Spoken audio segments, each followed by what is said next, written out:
Hello, my friends. Hello, my life warriors, wherever you are in the world. Welcome to the Day In, Day Out podcast. Woo! Today on episode 134, I was very privileged to have Allison Jackson. She is a wellness advocate, accountability coach, macro pro, author, speaker, and a podcaster.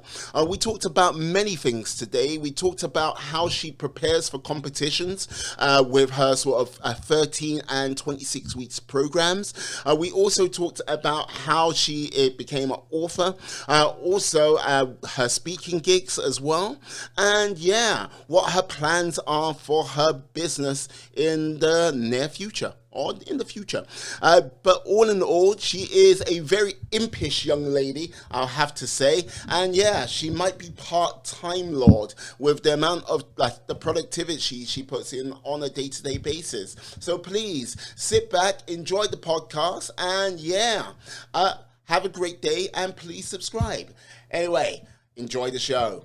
Peace. Haha.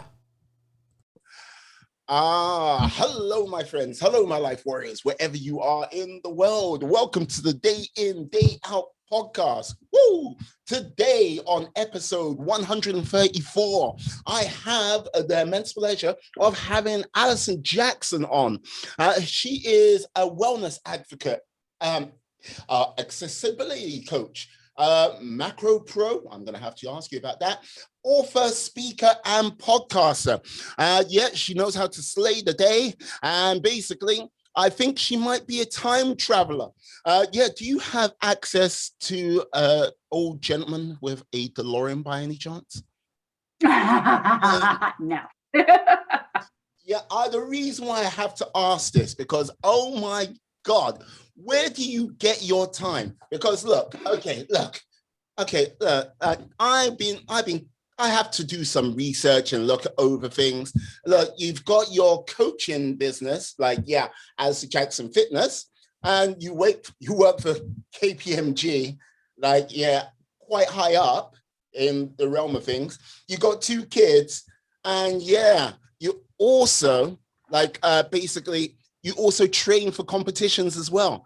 Uh, so where do you get your time? Where how do you Yeah, do this all? I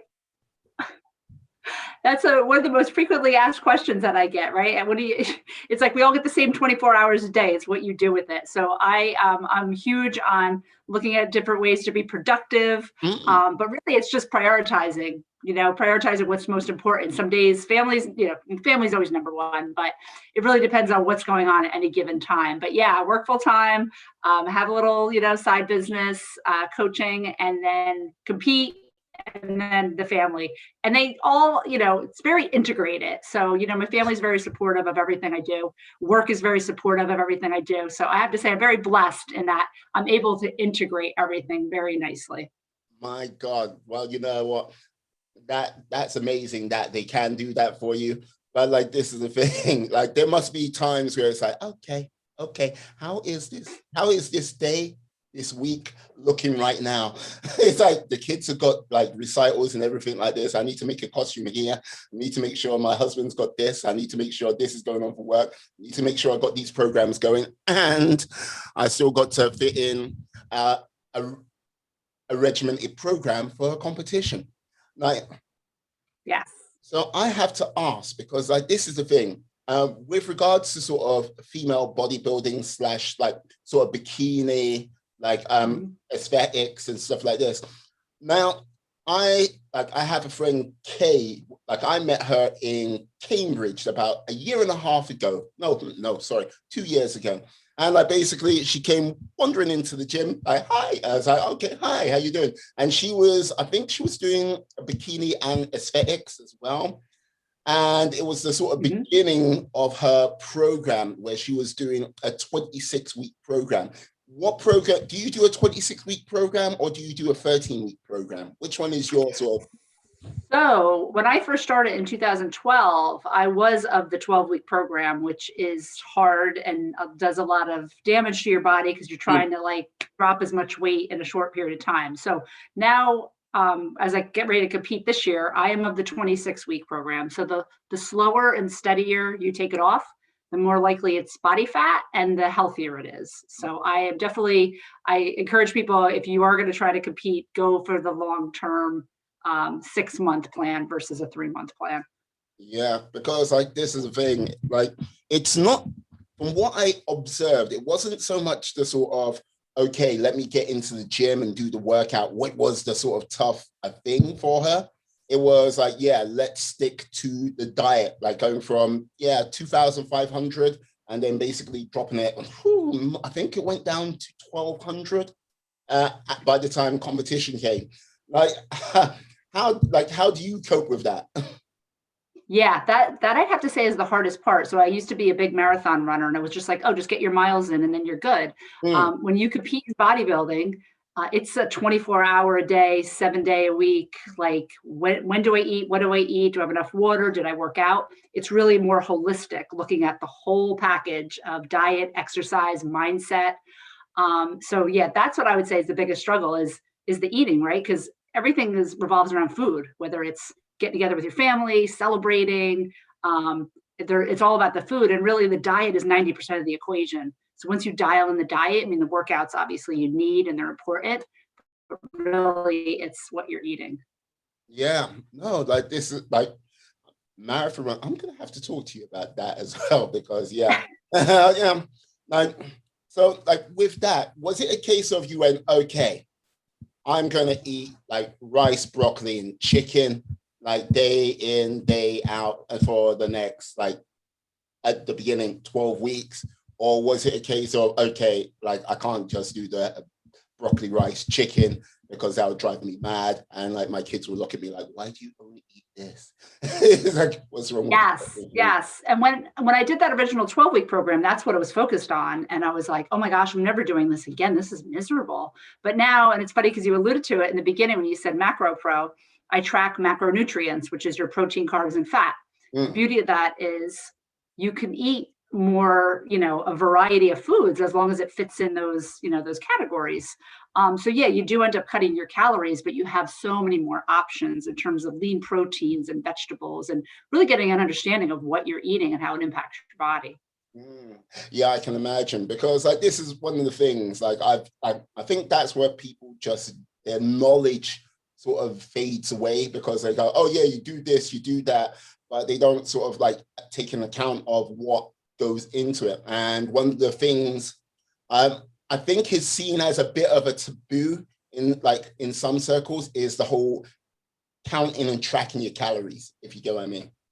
Yes, yes. And a lot of people are like, oh, I don't want to do that. That takes a lot of work and effort. But, when it comes to weight loss, there's no magic pill, there's no magic supplement. It's calories in versus calories out. So when you have a clear understanding of what you're taking in versus what you're burning, the odds are that's where you're going to have some success and have some movement. In the same respect, if you want to maintain your weight or you want to gain weight, you need to increase your calories or keep your calories at a certain level. So I know people are like, oh, I don't want to track. That's a lot of work. I hate counting calories. But now there's a free app called MyFitnessPal. It makes it so easy. You could scan barcodes, and people tend to eat similar things day to day. So you can just copy and paste. I'm on a streak, 1,855 days. I can't break it. Like, 1,855 days. That's how many days you guys right. I've counted these days. 1,800. My FitnessPal gives me like little, it's like, hey, you're tracked this many days. And I'm like, oh my gosh, that's awesome. I don't want to break the streak. It's like, oh God, you know what? I'm not bringing down a curse on your phone or anything. If that phone went down, like, what would you do? What would you do? We would talk like that. Okay. It's like, hey, sweetheart. Yeah, how's it going? Give me your phone. I need to keep my streak. Oh my God. 18. Oh God, good God. That's a lot of years, my lady. A lot of years. Yeah. But hey, it works. Got to go with what works. Yeah, like this, like one of the things is like with regards to sort of like, I go to the gym, like I used to go to the gym a lot. Lockdowns and everything like that has sort of got in the way of my sort of gym routine type of things. And like, hopefully you've got your gyms are open over in the States and everything like that. Or if they're not, you have a nice home gym. Yeah, that's also beneficial. Now, one of the things what people often make the mistake when they say, "Oh, I'm bodybuilding and everything like this," they automatically go, "Yeah, but I'm healthy."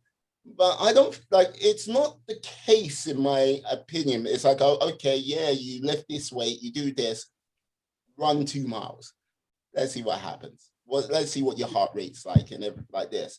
Like, so like with what you're doing, it kind of works against sometimes your like fitness ethos.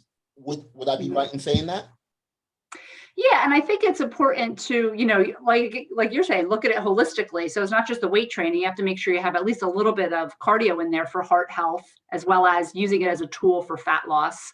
But you'd be surprised if, depending on how hard your weight training workouts are, that it does get your heart rate up there. Yes, like I long for the days to be in the gym for a couple of hours. I know. I feel the same way. There's nothing like a gym workout. Yeah, I know. No, so what was the thing with like, because doing marathon running, which is completely sort of different to what you're doing now, what made you sort of like go, I'm done with marathon running. I'm now doing weights going forward with that. So yeah, so it's funny because I actually grew up, I hated running. Like I played field hockey in high school and college, and I was like, I hate the running part. But lo and behold, I somehow got into 5Ks, 10Ks, half marathons, and then did 2 marathons. But I always had this bucket list item. I had read my dad's muscle and fitness magazines when I was a teenager, working out in our grungy, unfinished basement. And I always was like, could I do that? Could I be like these people on the cover and just transform my body through diet and exercise? So did the marathons, and they take a toll on your body. And even though I was running so much, I still felt like my body I wasn't in a good place. I still didn't like the way I looked or felt. So in 2012, I found a figure competition coach who prepared me for my bucket list item to compete. And I did it, and it was just like blew my mind. I transformed my body and I got hooked. So I've been doing it every year since then. And 2020 was the 1 year I took off, thankfully, because nearly every show was canceled. Yeah. But really, diet and weights, that is how you're going to transform your body. Like, would you say doing the transfer from marathon running, which is like, you know what I mean? Like you sort of have to get yourself into that sort of mental place and live in that hole, compared to like, okay, what you're doing with like weights and that type of competition ethos, which I would imagine is a slightly different hole, or is it like the same for you?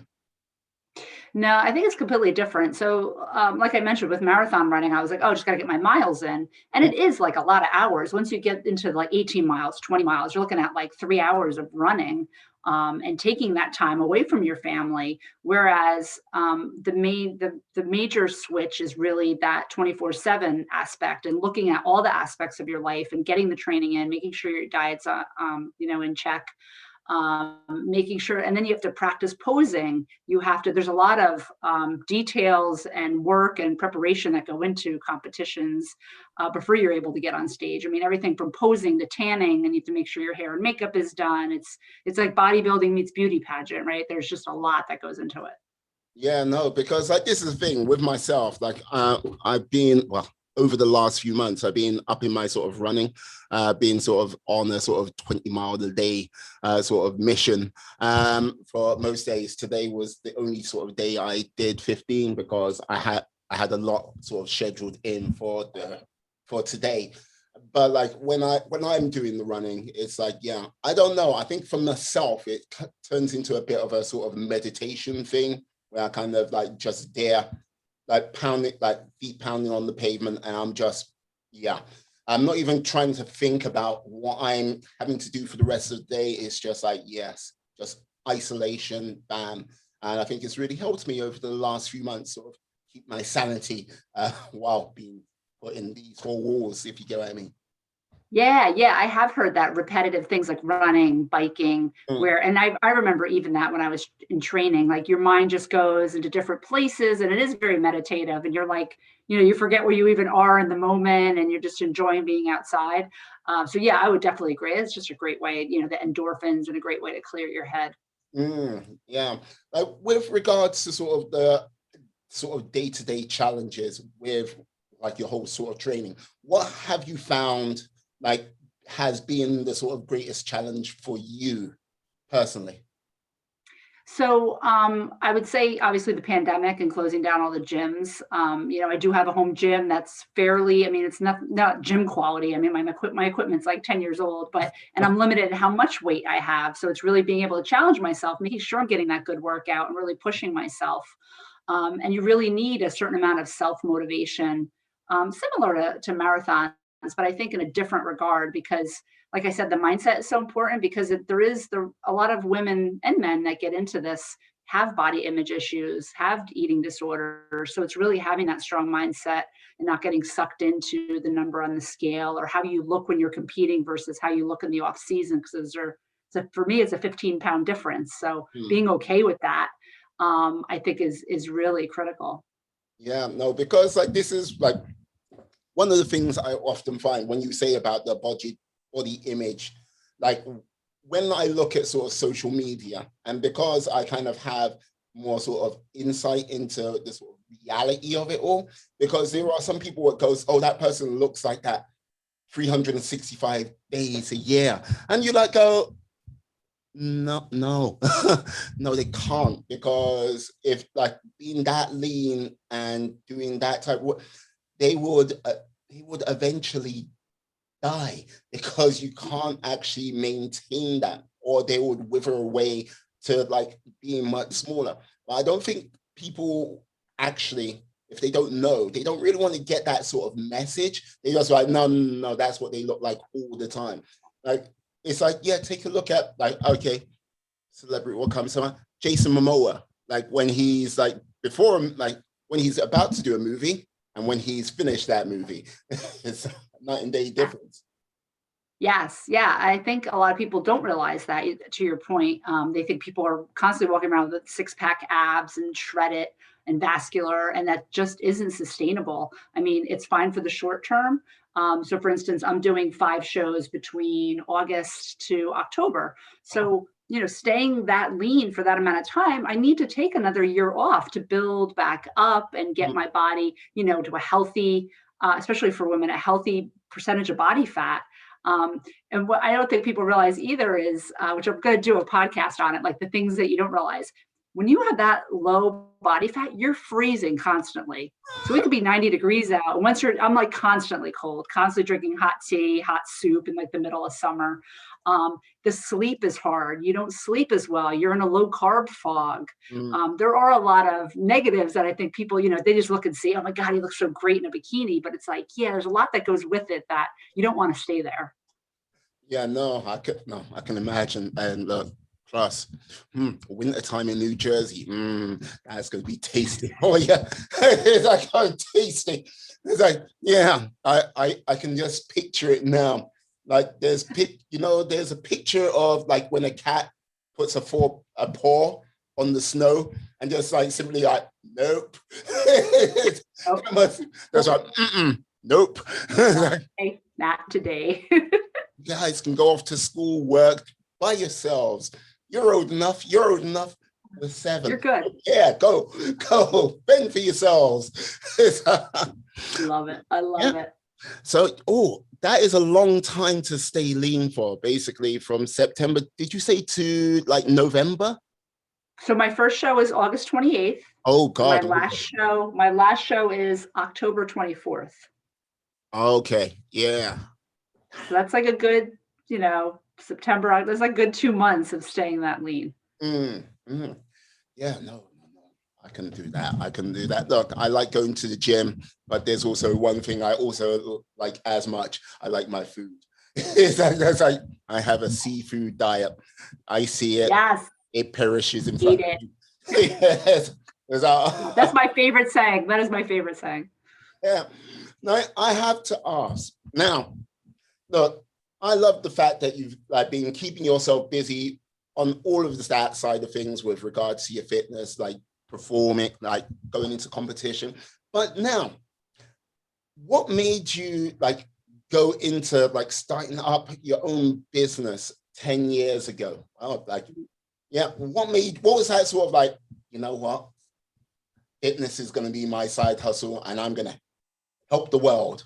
What was that driving force? Yeah, it's funny. I always say that my business found me because as I started competing in 2012 and was doing it year after year, people were like, "What are you doing? Like, what are you eating? How are you working out? How are you getting stage ready?"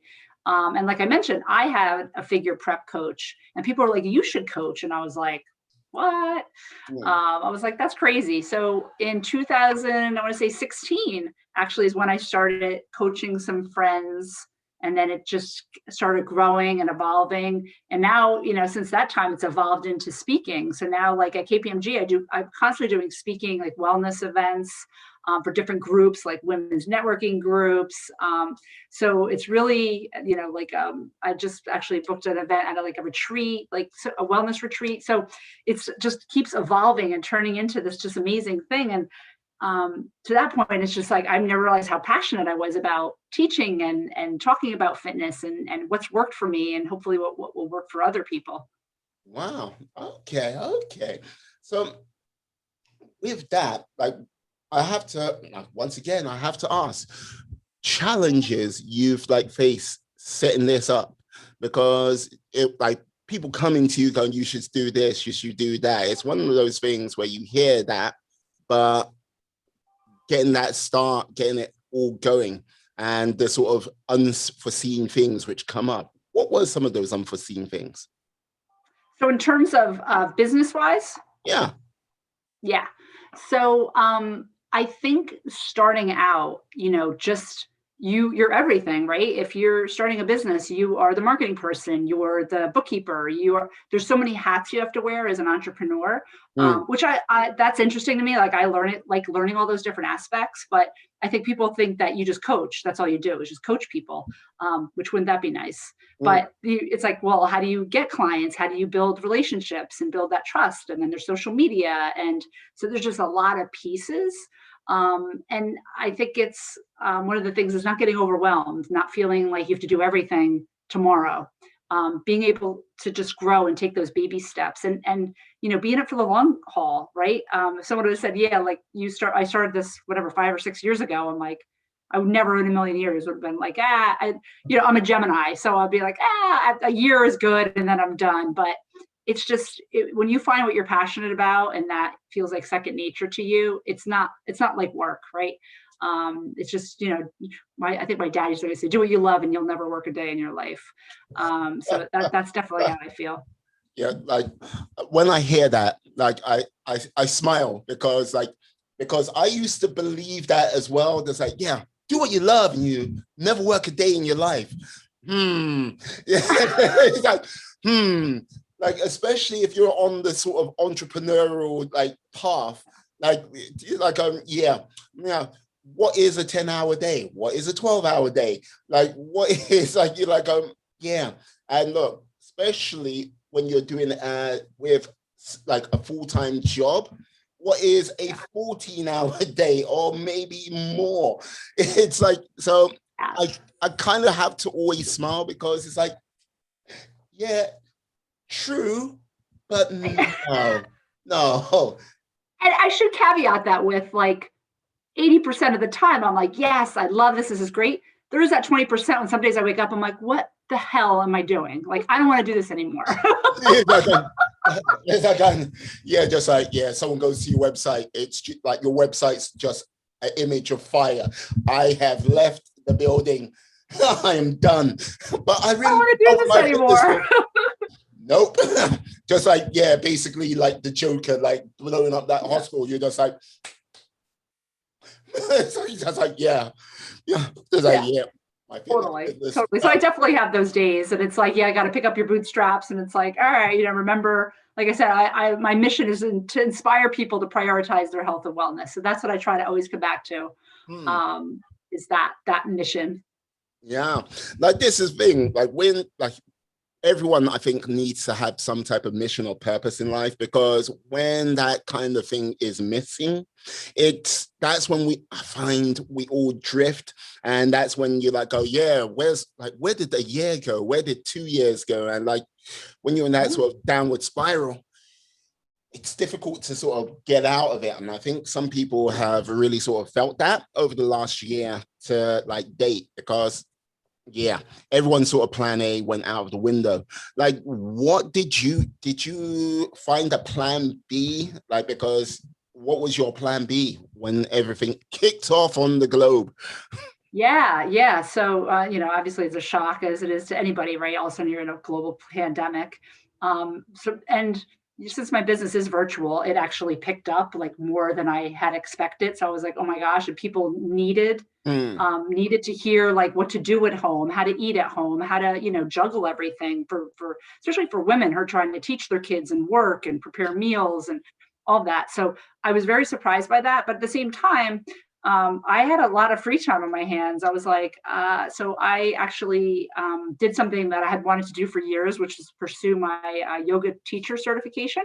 Oh, nice. Which, yeah, was amazing and really helped me with the mindset portion of everything, of competing, of work, of family.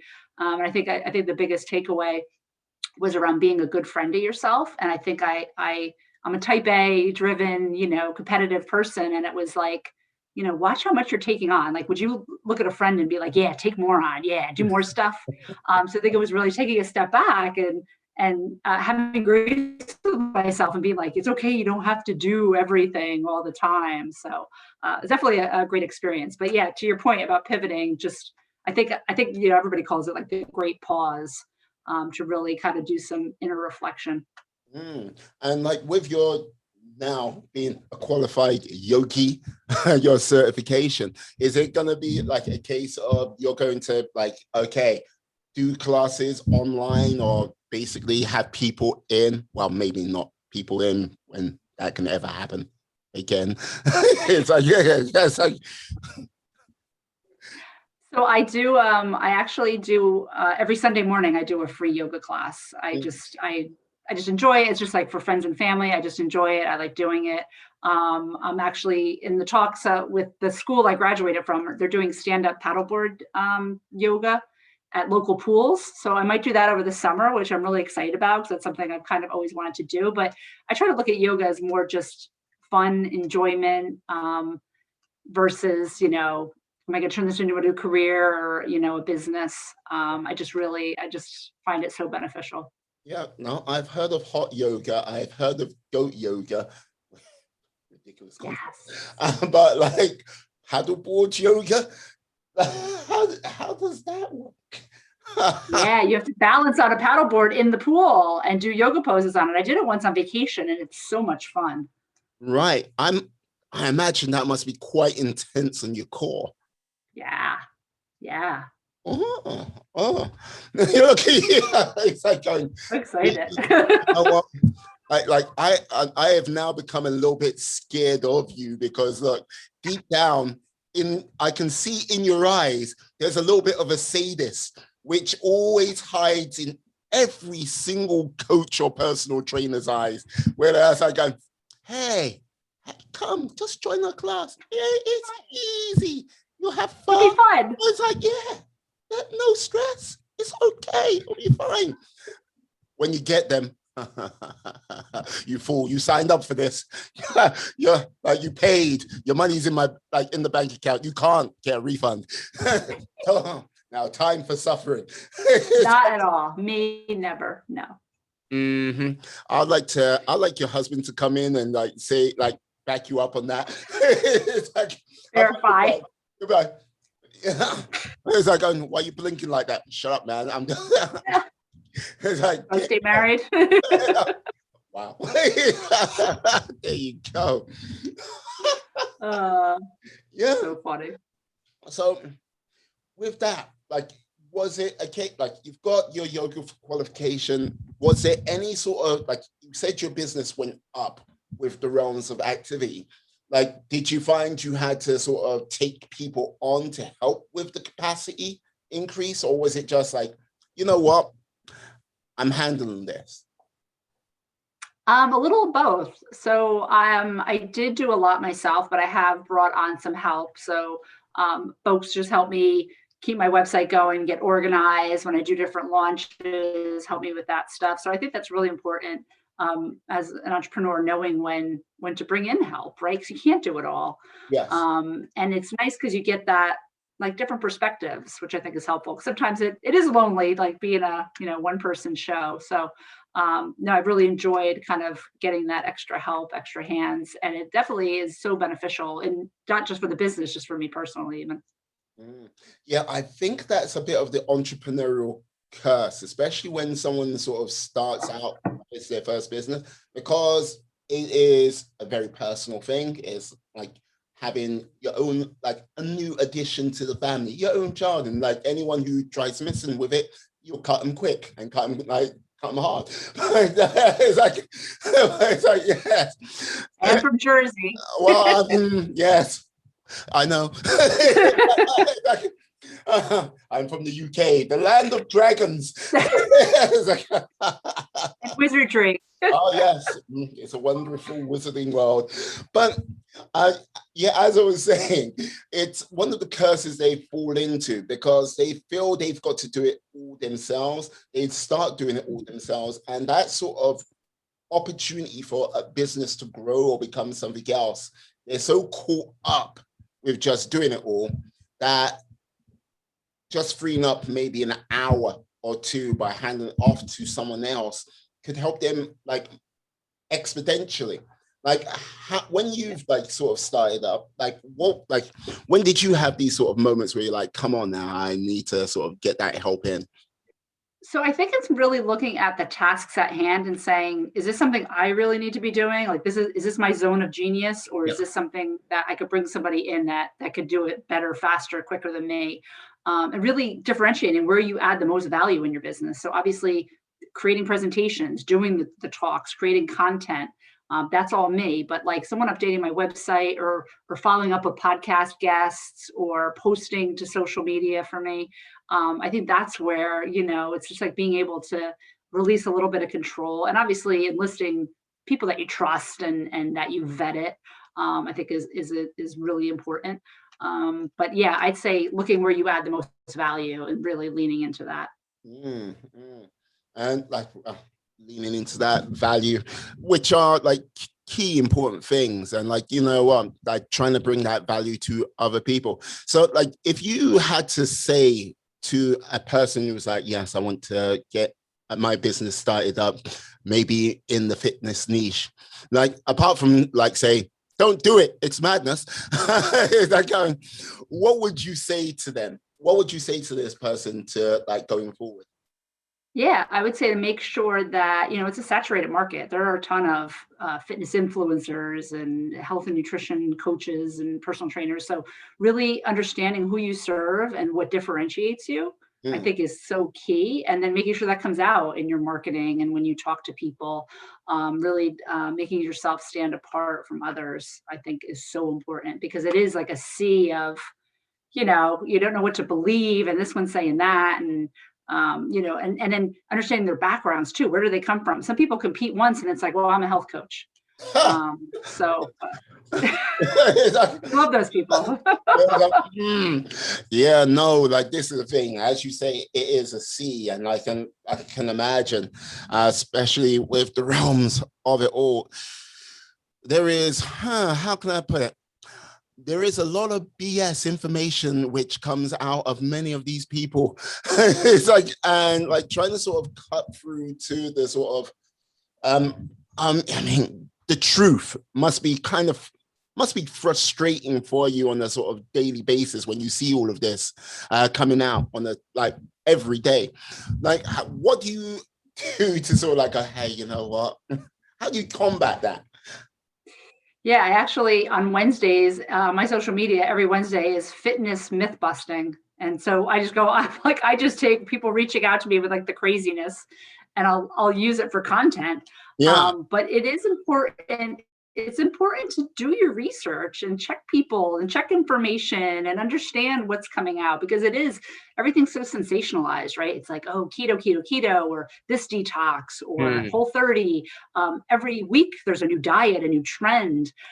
So it's really important to just cut through the noise and do your research, do your due diligence, and make sure the people that are sharing the content, the information that they're sharing, just do a little check, make sure it all like sounds good.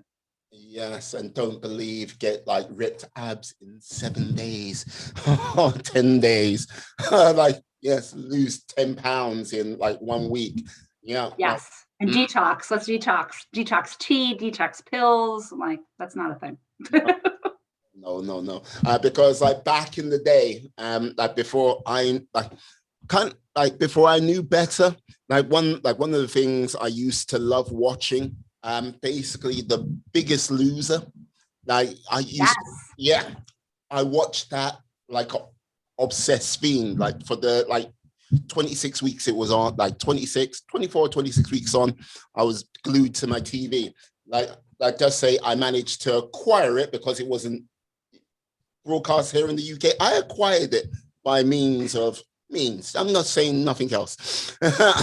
But like the whole thing is that, oh God, when you kind of look back on it with 2020 hindsight, you're like, oh my God, what the hell were these guys doing to these people? How the hell did they manage? Like, no, it's just madness.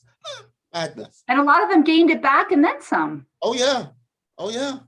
The first guy who won, like, yeah, I think he put on extra 50 pounds. It was just like, yeah, because like, this is the thing. I love going to the gym, and like, look, I can do a 2-hour gym session, no problem. Weights, happy to do it, and smart with a smile on my face. But when someone goes, yeah, 8 hours, no. Hell no. No. Hell no. How can, like, and you know what I mean? It just sold so many lies down the way. So many lies. Yeah. I agree. Yeah. So like, yeah. So I hope The Biggest Loser, it did make a slight return. Hopefully it's gone the way of the dinosaur again, and it's never gonna rear its ugly head. It comes back in a healthier way. Yeah. I think when you talk about the right way, because the right way is not sexy, it's not cool, that's the reason why it's so often sort of drifts away to the sidelines, right? And we're in a society of instant gratification. So you want immediate results. You don't want to wait. Yeah. You know, yeah, true. I think, you know, your Mythbusters, like, do you put that up on YouTube or? I do Facebook Live, Instagram Live. I really need to get on the YouTube train. Because like something like that, I think, you know what I mean? You might find yourself having a lot more allies with regards to the message getting put out there. Because look, you've got like characters out there which like, oh yes, do it this way, do it that way, blah, blah, blah. Buy my rather expensive program, which will like tell you how it's all done. But no one actually goes, well, an effective program is always tailored to the actual person. No, this generic program will work for everyone and you'll look like me. And you're like, no. Yeah. We're all different. We all have different needs. So I totally agree with you. Everything needs to be customized. Yeah. So like once again, I'm going to phrase my question like I have to ask. Yes, author. Like, look, okay, you've got all of this, and now author with regards to what you do as well. How did you manage to squeeze in writing a book into that time? How?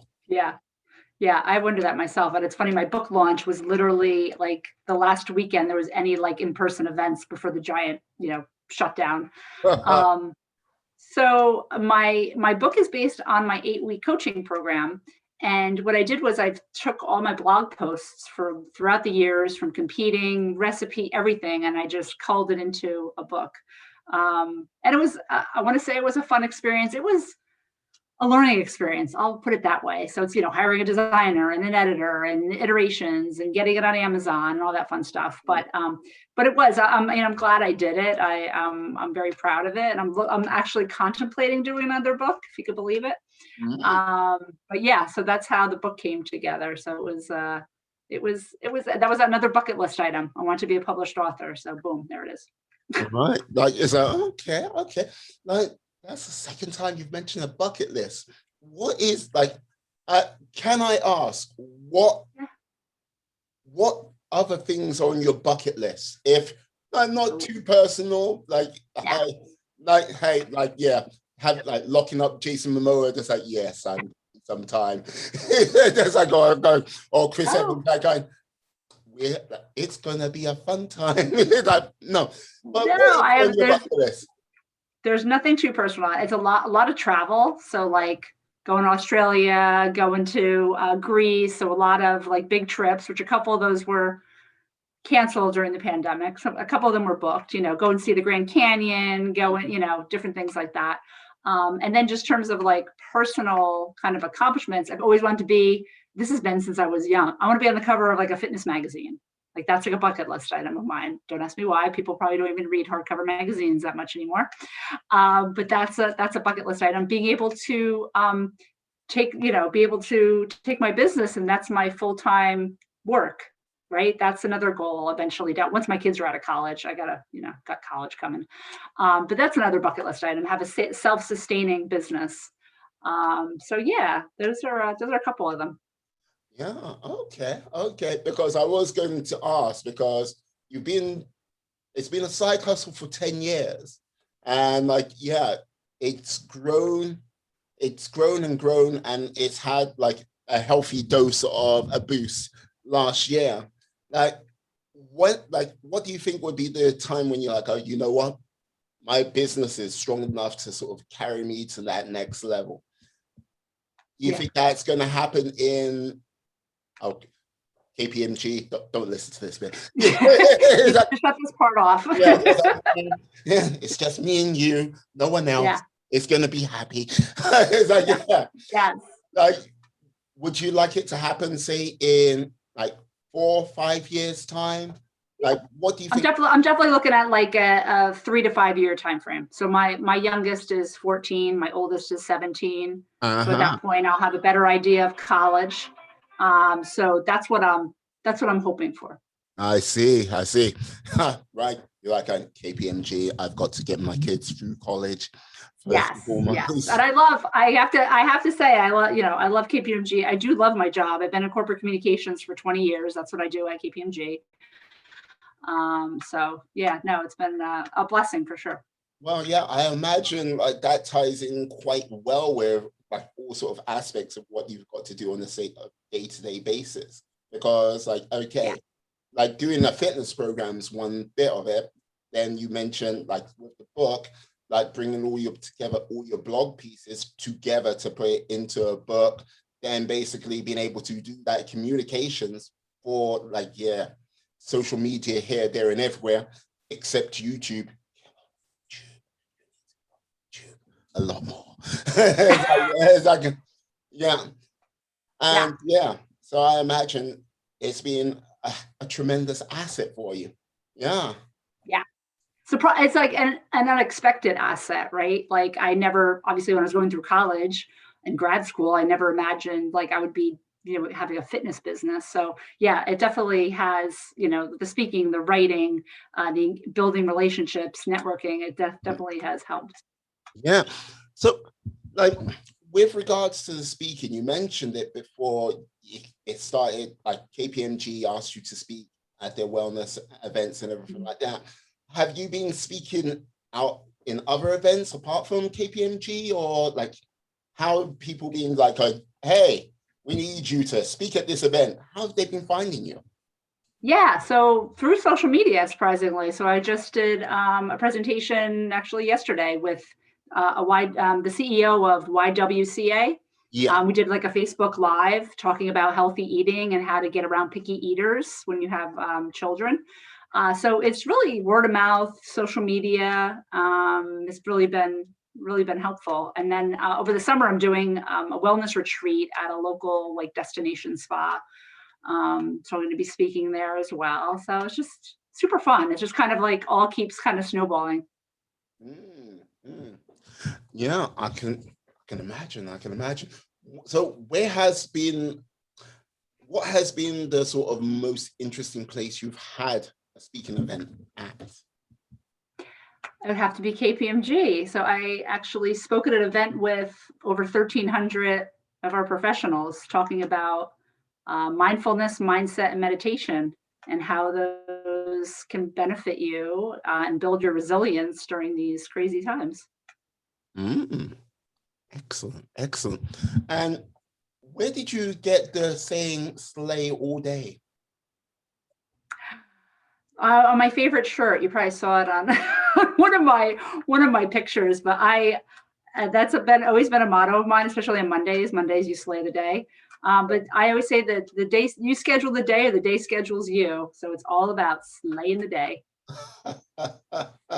And like, what do you consider a slay in the day moment? Slaying the day moment is getting all those to-dos, whatever you have on deck for the day, getting through all those and still having energy and feeling good at the end of the day. That is it. Yeah. You know what I'm gonna say to you is this. Like, I think your next book you should do is a time and productivity book, because it's like, look, come on now. It's like, okay, having a 17-year-old, 14-year-old, getting them through the day, like, yeah, keeping the household going, like basically holding down a full-time job, and like running side hustle business. When you say side hustle, like a full-time business going as well, and putting the whole training in. Like, yeah, like the sort of tips and like sort of structure and everything like this. I think people be very sort of interested in hearing that. Like, I would say that might be also something which might be very beneficial on a YouTube channel as well.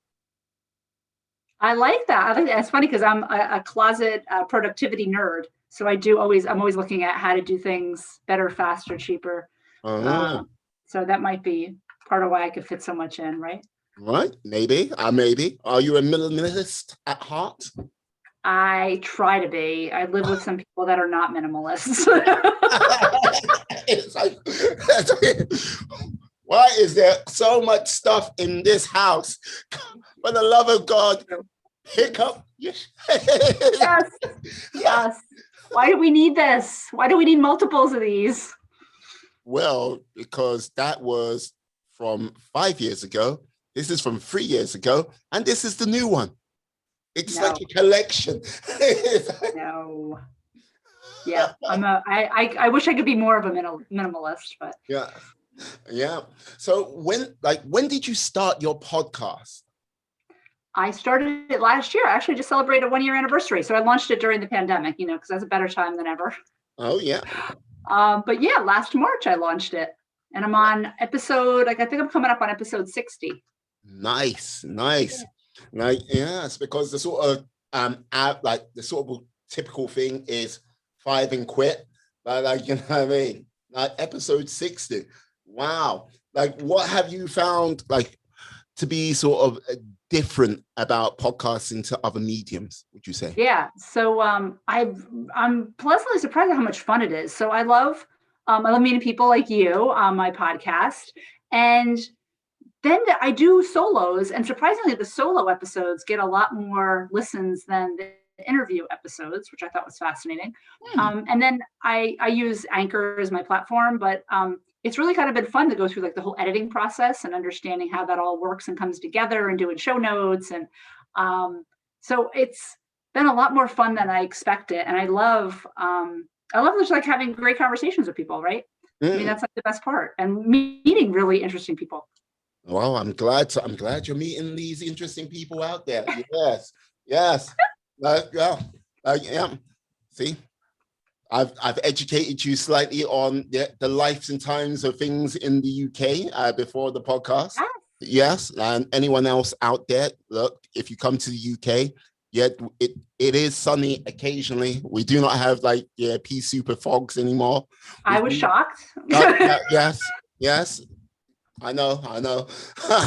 And yes, we don't have dragons all the time.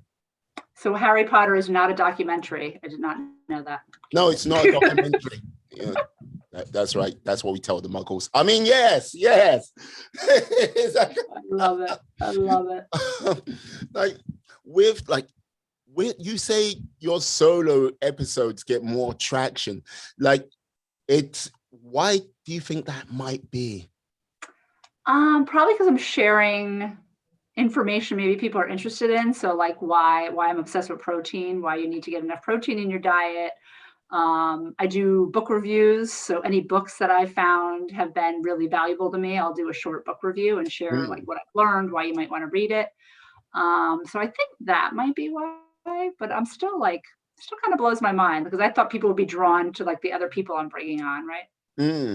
Yeah, I would say there's times where I think some people, if they've gone on, like, there might sometimes be episode fatigue when it comes to some guests because they've like on, and like I've seen people who've been on 3 or 4 podcasts. I've seen people which have been on hundreds of podcasts, and like sometimes it's like, okay. Okay. Enough of them. Yeah. You keep answering the same question the same way. But okay. But yeah. Oh, fantastic. Now, I have to reveal. Well, we've talked about wizards and stuff like this, like about in the UK, but I have to reveal that I am a being of supreme cosmic power, and I have the ability to grant you one wish and one wish alone. Before you even are like, oh, I wish for no, like, okay, you can't wish for world peace because no, everyone keeps on doing that. Look, can't wish for Corona to be gone.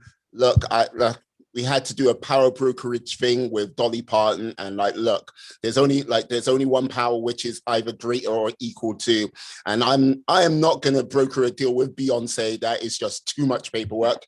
And like, you can't write down a list of things on a piece of paper and I wish everything on this list comes true.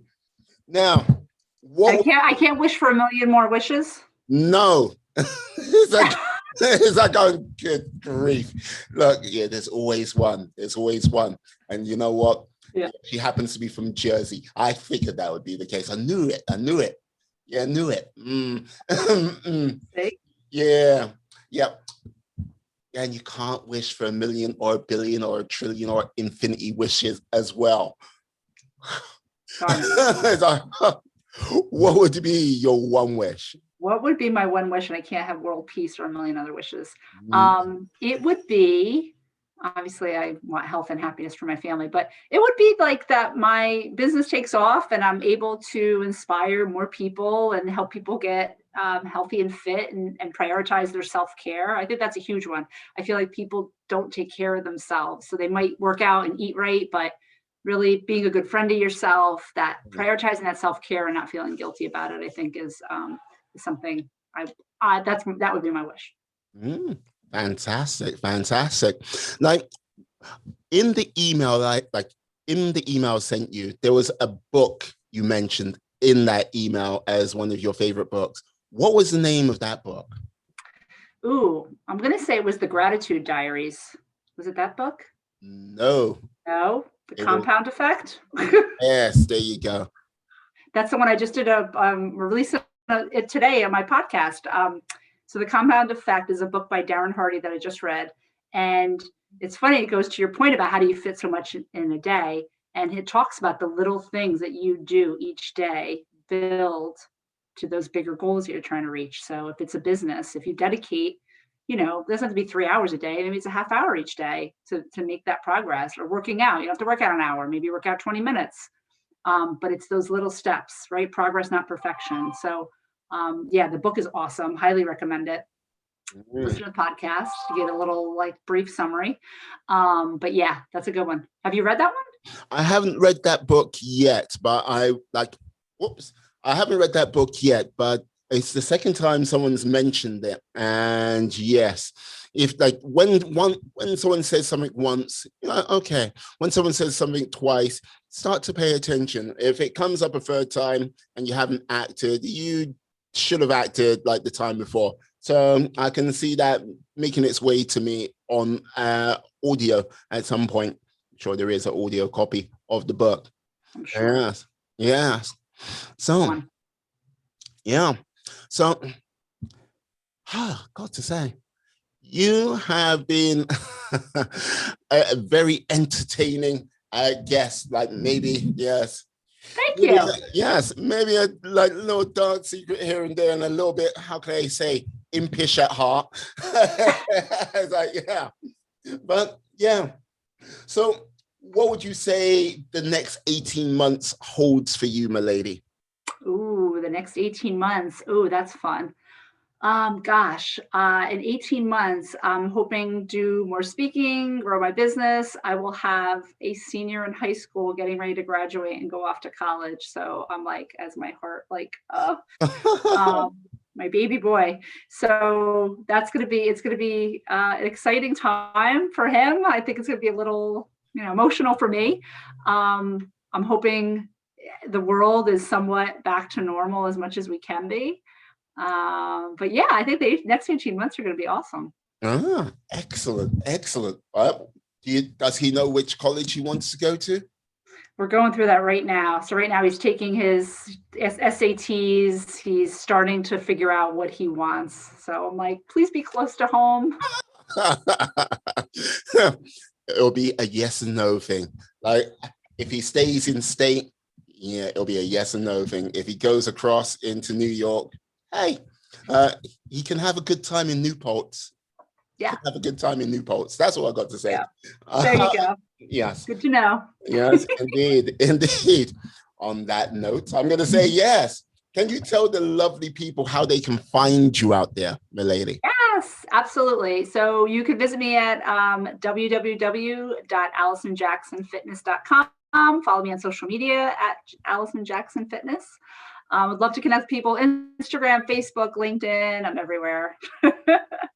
Excellent. Allison, I have to say thank you for coming on today. You have been a great guest. Yes, an impish one as well, asking for a million wishes. Yes, and let me say thank you to you, my friends, my life warriors. Like, yes, I hope you don't have an impish nature like this young lady, but that's another story. But yes, please stay safe, stay well, be awesome, be excellent, be fantastic, be all the positive bees you can be in this world, and then some. Have a great day. Peace. And we are